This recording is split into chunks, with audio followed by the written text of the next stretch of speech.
Olympias, the mother who made a god king. The first thing you notice is the silence. Not peaceful, not gentle, but the kind that feels watched. The air is thick with incense and something older than it, something that lingers in stone halls and temple shadows, something that doesn't quite belong to kings or armies. You stand in Epirus, where power doesn't always come from a throne. Sometimes it comes from something unseen. She grows up inside that world, not just learning it, believing it, becoming it. Olympias is not raised like other royal daughters. There are no soft expectations waiting for her, no quiet life being prepared. Instead, there are rituals, whispers, stories of gods who walk too close to men. You can almost see her as a girl, standing in torchlight, watching ceremonies unfold, absorbing every movement, every symbol, every unspoken rule that governs power beneath the surface. Because this world teaches her something early, something most never learn. Power is not just what people see, it's what they believe. And belief can be shaped. When she leaves Epirus, she doesn't leave that understanding behind. She carries it with her, into a world ruled by a man who believes in power of a different kind. Philip II of Macedon does not deal in whispers. He builds, expands, conquers. His world is steel and strategy, armies that move like storms, decisions made quickly and enforced even faster. And when Olympias steps into that world, she doesn't shrink. But she doesn't try to match him either. She does something far more dangerous. She studies him. You can feel it in the way she moves through the Macedonian court. Not loudly, not forcefully, but with that same quiet awareness she learned long before she arrived. Because Philip's court is not simple. It is filled with ambition, with rivalries, with women who understand exactly what position they hold and how quickly it can disappear. And Olympias, she sees all of it. She sees the other wives, the alliances they represent, the sons they might bear, the threats they could become. Because here, a queen is not secure. She is replaceable. And Olympias does not intend to be replaced. At first, she plays the role, the foreign bride, the queen beside a rising king. She stands where she is placed, speaks when expected, moves within the rhythm of a court built on conquest.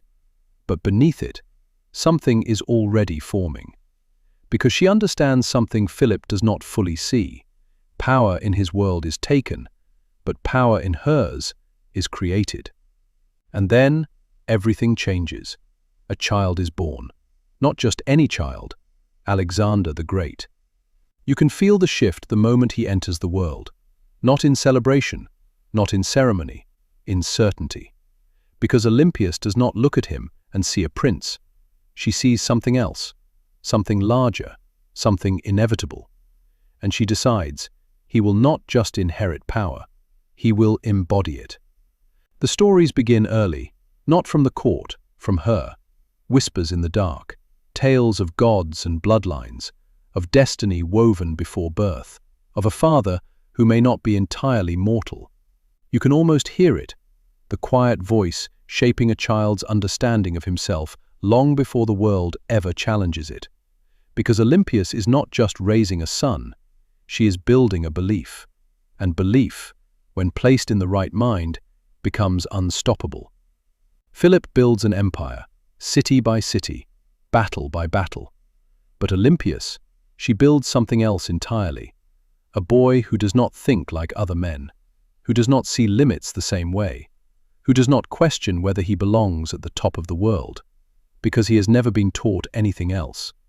And in a court filled with ambition and shifting loyalties, that kind of belief is dangerous. Because Alexander is not the only son, and Olympias is not the only woman. The tension begins the same way it always does. Quiet, subtle, almost invisible. But this is not Eleanor's world, not Margaret's. This is a court where power is sharper, more immediate, more willing to cut. And Olympias, she doesn't step back from that. She leans into it, because she already knows something the others are just beginning to understand. This is not just about being queen. This is about deciding who rules next. And she has already chosen. Her son will not be one option among many. He will be the only one left. And if the world does not make space for that, she will. And once you decide something like that, you don't drift. You don't wait. You move. The court begins to feel different, sharper, quieter in the wrong places, louder in the ones that matter. Because Olympias is no longer just watching, she is positioning. You see it in the way she moves through the palace, never rushed, never uncertain, but always deliberate. She watches the other wives, the alliances they carry with them, the sons they place into the world like pieces on a board. Because every child born in this court is not just a child, he is a possibility, and possibilities can be removed. She doesn't act openly. That would be too easy, too obvious, too dangerous. Instead, she shapes perception. You can feel it in the stories she tells, the ones that don't sound like strategy, but are. She reminds those around her who Alexander the Great is. Not just the son of a king, but something greater, something touched, something chosen. And slowly, people begin to believe it, because belief is contagious, especially when it's repeated often enough and confidently enough. But belief alone isn't enough, not here, because Philip II of Macedon is still alive, still ruling, still building something massive, something that stretches farther with every victory. And Philip does not like being challenged, not directly, not indirectly, not even quietly. You start to see the cracks form, not in shouting matches, not in open defiance, in distance. The way Olympias stands just a little further from him than before. The way conversations end before they begin. The way the court feels it, even when no one says it out loud. Because Philip is a man who believes power comes from control, from command, from force. And Olympias, she has built power in a way he cannot command. Through belief, through influence, through something he cannot quite measure. And that makes her dangerous. Then, he does something that changes everything. Another marriage, another alliance, another woman brought into the court, not just as a wife, but as a shift in balance. And suddenly, Olympias is no longer just competing quietly in the background. She is being replaced. She feels the moment it lands, not loud, not dramatic, final. Because in a court like this, a new wife doesn't just add to the story, she rewrites it. And with her comes something even more dangerous, a new possibility, a new son. And that is something Olympias cannot allow. The air changes. You can feel it tighten around her, because this is no longer about influence. This is no longer about shaping belief. This is about survival. For her son, for everything she has built. And Olympias, she does not panic. She focuses, because she has always known this moment might come. Always understood that power built quietly must eventually be defended loudly. You see it in her eyes now, that shift, that edge. She is no longer just guiding Alexander's future. She is protecting it. And protection, in a court like this, does not look like kindness. It looks like removal. It looks like decisions made in shadow. It looks like alliances breaking before they fully form. It looks like threats disappearing before they can rise. And whether the court sees it clearly or not, they feel it. Because something is happening, something beneath the surface, something that doesn't need to be proven to be understood. Olympias is not stepping aside, and the path in front of her son is being cleared, piece by piece. Because she is not raising a prince anymore, she is securing a future. And in her mind, there is only one way this ends, not with options, not with rivals, but with a single name standing at the top of the world. And she will do whatever it takes to make sure that name is his. And once you begin clearing a path like that, you don't stop halfway. Because halfway is where people lose everything. The court feels it now. Not just tension, not just rivalry, fear. Not the loud kind, not the kind that sends men running, the quiet kind.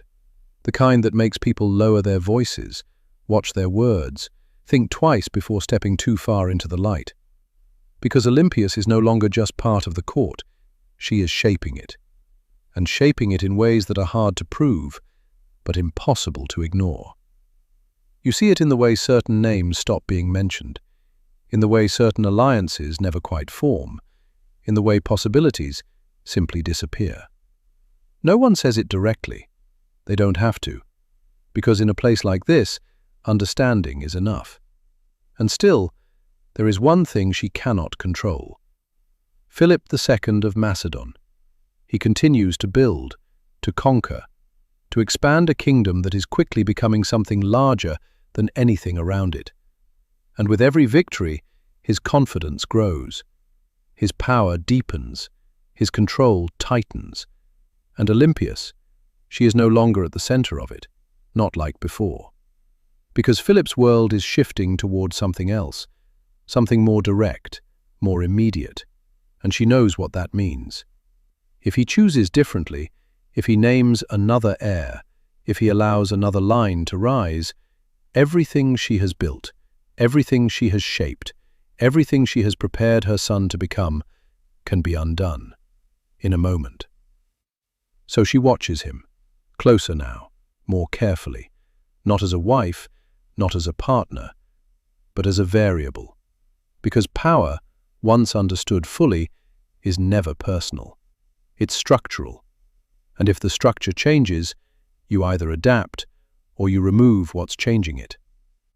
The tension between them is no longer subtle. It doesn't need to be. You see it in the way they occupy the same space, but never the same side of it.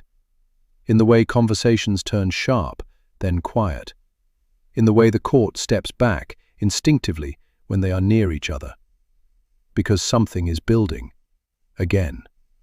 But this time, it's not just influence. It's not just positioning. It's inevitability. And then, it happens. Not in battle, not in some grand, expected confrontation, but suddenly, Philip is gone. The man who built the empire, the force that held everything together, the king who believed control could secure the future, falls. And in that moment, everything he built becomes unstable. Because power doesn't pause, it doesn't wait for grief, it doesn't allow time to process, it moves, immediately. And so does she. There is no hesitation, no uncertainty, only action. Because she has already prepared for this, already imagined it, already decided what happens next. You can see it in the speed of it. The way Alexander the Great steps forward, not as a boy, not as a possibility, but as a certainty. And Olympias, she is right there, not behind him, not beside him, behind everything, ensuring that no rival rises, that no challenge survives long enough to matter, that no alternative future is allowed to exist. Because this moment, this exact moment, is what she built toward, and she is not letting it slip. The court reacts, quickly, violently, decisively. Threats are removed, names disappear, paths close before they can open. And in the center of it, Alexander does what he was raised to do. He takes the crown, without hesitation, without doubt, without looking back, because he has never been taught to do anything else. And Olympias, she watches it happen, not surprised, not relieved, certain, because this is not the beginning of his story. It's the result of hers. And now, the world will learn what she already knew. That belief, built carefully enough, becomes reality. And a boy raised to think he belongs at the top of the world will not stop until he is.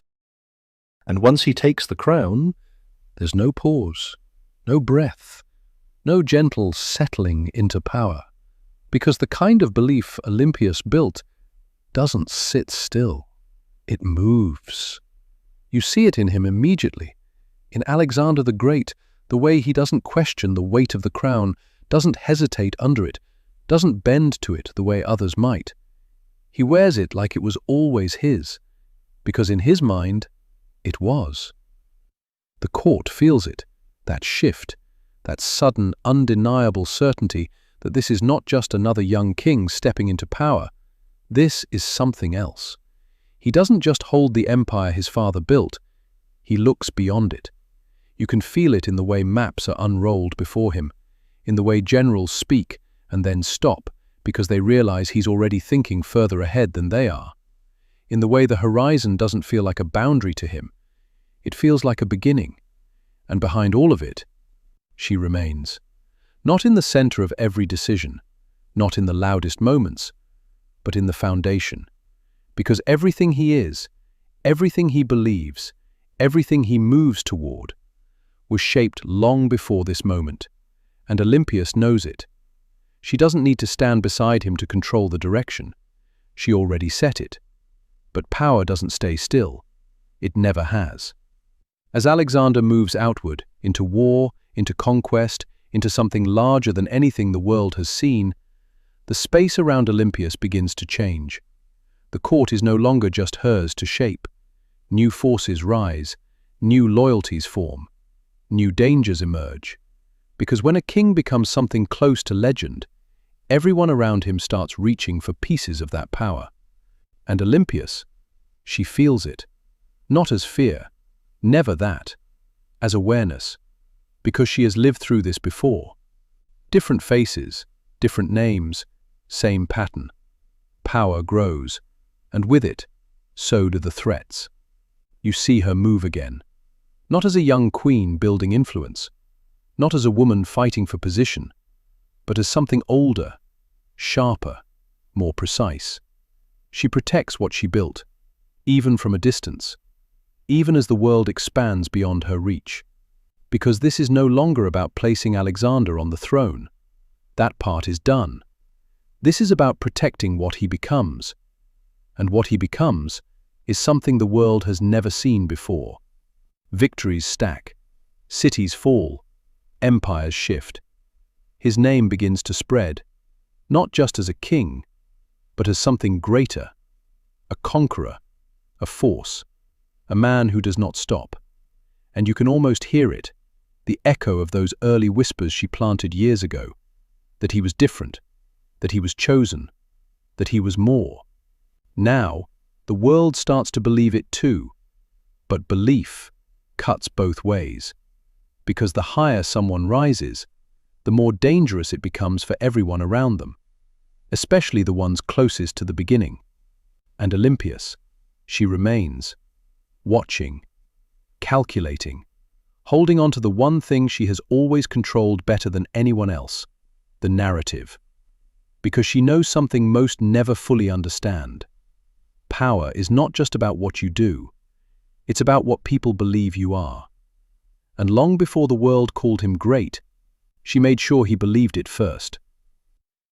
So we leave her here, not behind him, not beneath him, but woven into everything he becomes. Because kings may conquer the world, but someone, always, creates the king.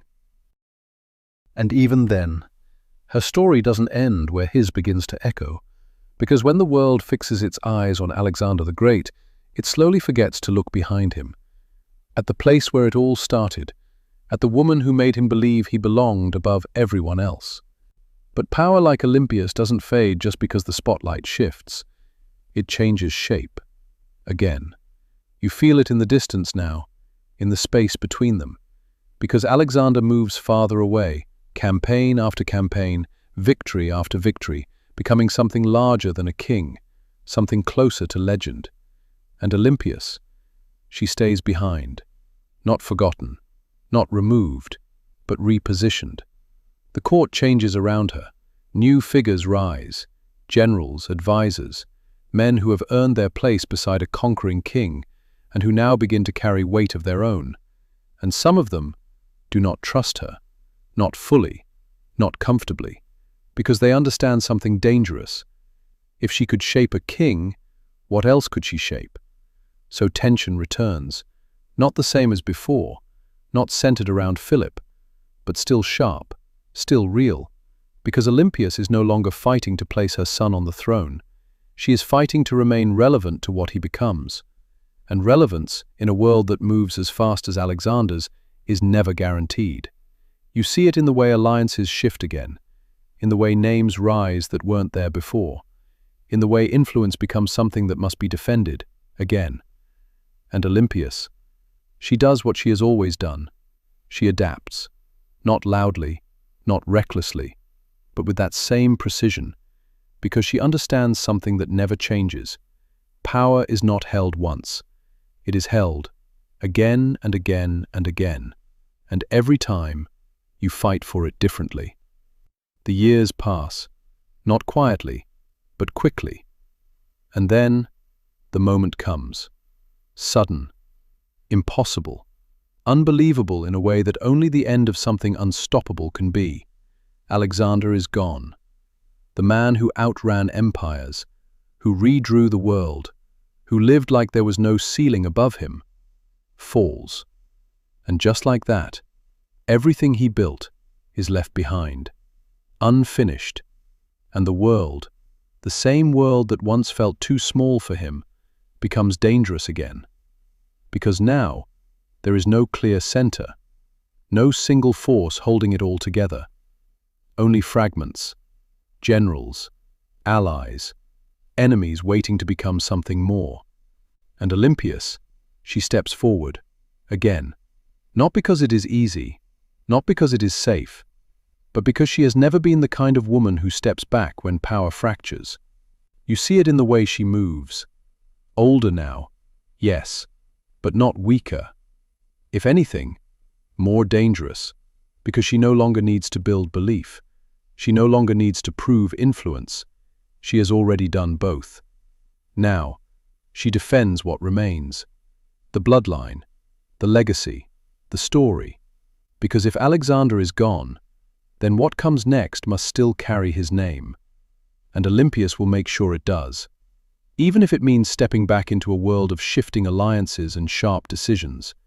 Even if it means facing men who now believe they can control what he left behind. She has done this before. Different names, same game, and once again, she refuses to lose. Because she didn't just raise a king. She built something meant to outlast him, and she is not about to let it disappear. So we leave her here, not in the shadow of a conqueror, not as a footnote to his legend, but as something far more unsettling. A woman who shaped a god-king, and when the god fell, stepped back into the chaos, to shape what came next. And this time, there is no illusion left. No rising king to stand behind, no future to carefully prepare, no son to build into something unstoppable. Only what remains. Fragments of an empire, pieces of power scattered across men who now believe it belongs to them. A name, Alexander the Great, so large it threatens to collapse under its own weight. And in the middle of it, Olympias. You can feel the difference immediately. This is not the same woman who whispered destiny into a child's ear, not the same queen navigating a court of rivals. This is something harder, someone who has already won once, and knows exactly how quickly it can all be taken away. Because now, there is a new center, a child, not hers, but hers to protect. The next piece of the story, the next name that could carry everything forward. And Olympias, she understands what that means. This is no longer about influence. This is about preservation. You see it in the way she moves again, faster now, less patient, because the world after Alexander does not allow time to think slowly. Men are already stepping forward, claiming, taking, positioning themselves as the next power. And none of them, none, were shaped the way he was. Which means one thing: they are dangerous in a different way, less certain, more desperate, and desperation creates chaos. So Olympias steps into it, not to rebuild the empire, not to recreate what was, but to control what comes next. You can see the old patterns return, but sharper, more direct. Where once she shaped belief, now she enforces outcomes. Where once she moved in whispers, now she moves in decisions. Because there is no time left for subtlety. The stakes are too high, and the threats too close. You feel it in the way alliances break almost as quickly as they form, in the way trust disappears from the room entirely, in the way power becomes something that changes hands overnight. And Olympias, she holds her ground, not because it's safe, but because she has never been afraid of dangerous ground. She has lived here, built here, won here. But even she, even someone who understands power as deeply as she does, cannot control everything. Because this world is no longer structured, it is fractured, and fractured worlds don't follow rules. They collapse. The pressure builds, faster now, heavier, because every move she makes creates a reaction. Every decision creates an enemy. And this time, there are too many. You can feel the moment it shifts, not when she loses power, not when she makes a mistake, but when the world around her becomes something even she cannot fully shape.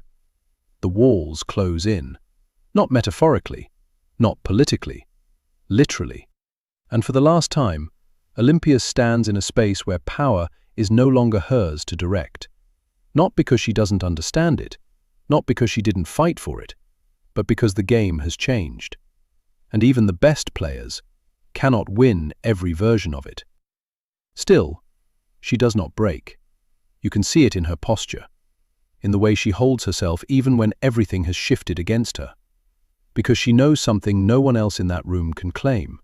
She already changed the world, not by ruling it, not by conquering it, but by creating the man who did. And that cannot be undone. So we leave her here, not in victory, not in defeat, but in truth. A woman who stepped into power, shaped it, fought for it, lost it, and still left something behind that the world could not erase. Because long after empires fall, long after crowns change hands, long after men rewrite history to make themselves look bigger, there is still a question that lingers, not about the conqueror, but about the woman who made him believe he could be one. And once you understand that, you realize something unsettling. He didn't just rise on his own. He was built. And she was the one who built him. And even now, long after the armies have scattered, long after the maps have been redrawn and redrawn again, long after the name Alexander the Great has turned into legend instead of memory, you can still trace her. Not in monuments, not in victories carved into stone, but in something quieter, something harder to erase. Belief. Because what Olympias understood, before kings, before generals, before the world caught up, was that power doesn't start on a battlefield. It starts in the mind, in what someone believes they are allowed to become. You can feel it echo through history, in every ruler who doesn't wait for permission, in every leader who steps forward like the outcome is already decided, in every moment where someone chooses certainty over doubt. That doesn't come from nowhere. It is taught, built, planted early, and reinforced until it feels like truth. And that is what she did. She didn't just protect a crown. She didn't just survive a court. She didn't just outmaneuver rivals. She created a man who walked into the world believing it was already his. And once someone believes that, the world starts to bend. That's the part they don't always say out loud, the uncomfortable part. Because it means the story isn't just about greatness. It's about who made it possible, who shaped it, who pushed it forward before anyone else saw it coming. And that story, that part, belongs to her. So we leave her here. Not in the chaos, not in the fall, not in the final moment where everything closed in, but in the beginning, in the quiet space where a boy listened and believed and became something the world could not stop. Because kings may conquer the world, but someone, always, teaches them how. If this story stayed with you, If you felt the weight behind the legend, don't let it end here. There are more women like her. Women who didn't just live in history, they shaped the people who made it. Subscribe and come back for the next chapter in Dark Heroines. Next time, we return to crowns, but this time built on certainty and strategy. A queen who didn't inherit power. She built a nation with it. Next time, Isabella I of Castile, the queen who built Spain. Stay dangerous, stay loud, and never let them hold the pen.